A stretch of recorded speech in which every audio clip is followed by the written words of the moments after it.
lightly remarking, "These are our failures." It is a good instance of the nearness of vanity to humility, for at least he had to admit that they were failures. But it would have been spiritual pride in Mr. Brummell if he had tied on all the cravats one on top of the other, lest his valet should discover that he had ever tied one badly. For in spiritual pride there is always an element of secrecy and solitude. Mr. Brummell would be satanic.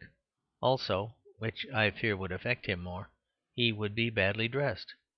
But he would be a perfect presentation of the modern publicist, who cannot do anything right because he must not admit that he ever did anything wrong.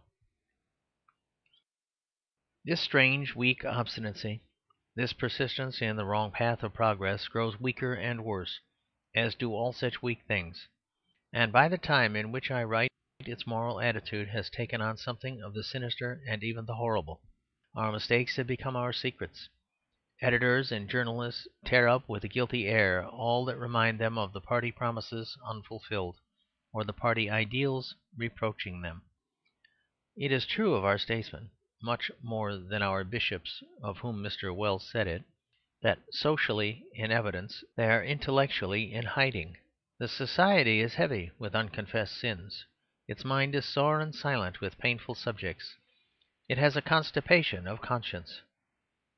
There are many things it has done and allowed to be done which it does not really dare to think about.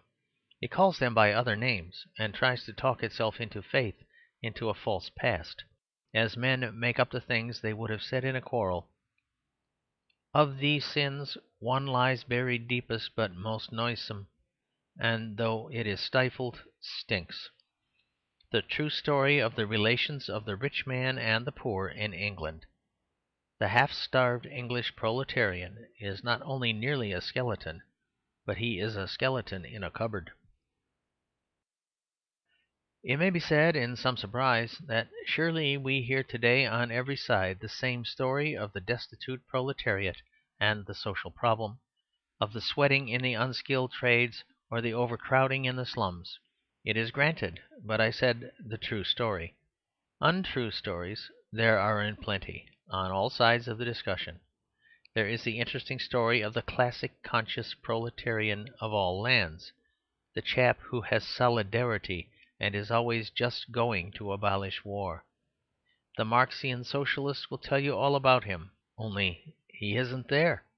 A common English workman is just as incapable of thinking of a German as anything but a German, as he is of thinking himself as anything but an Englishman. Then there's the opposite story, the story of the horrid man who is an atheist and wants to destroy the home, but who, for some private reason, prefers to call this socialism. He isn't there either.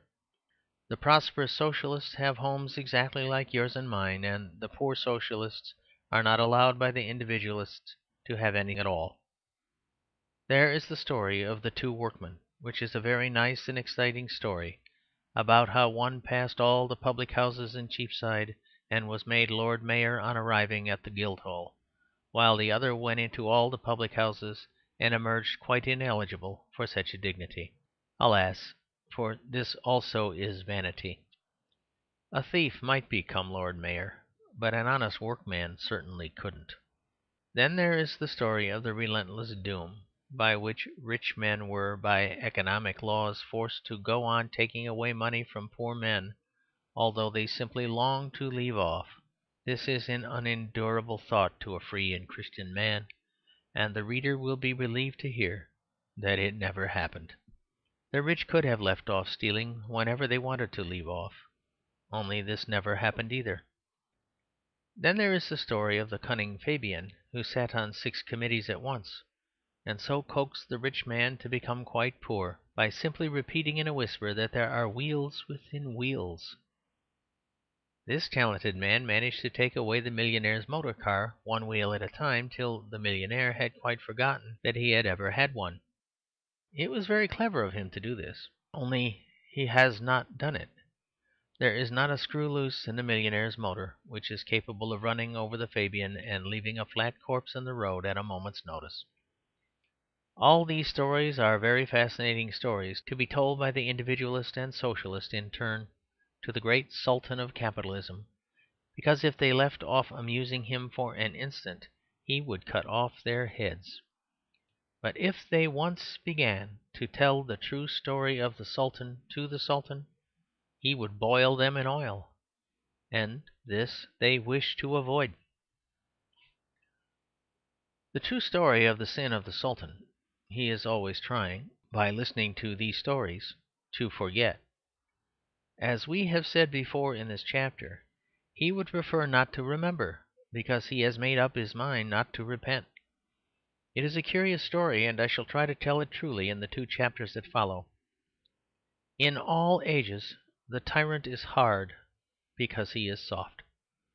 If his car crashes over bleating and accusing crowds, it is because he has chosen the path of least resistance. It is because it is much easier to ride down a human race than ride up a moderately steep hill.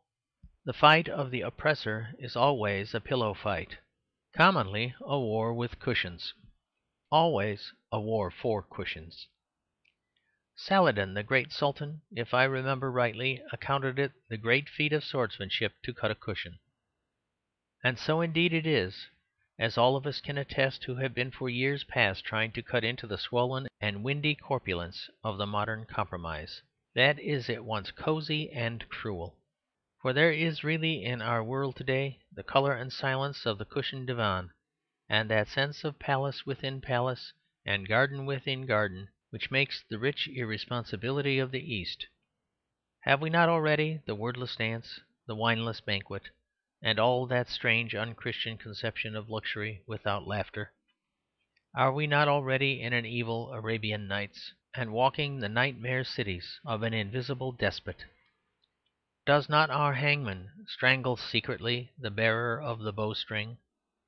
Are we not already Eugenists, that is, eunuch makers? Do we not see the bright eyes, the motionless faces, and all that presence of something that is dead and yet sleepless? It is the presence of the sin that is sealed with pride and impenitence, the story of how the Sultan got his throne.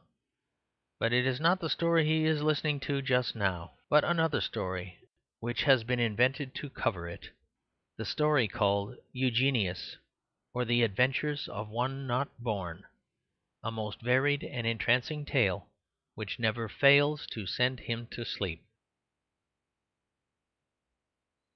End of chapter 1.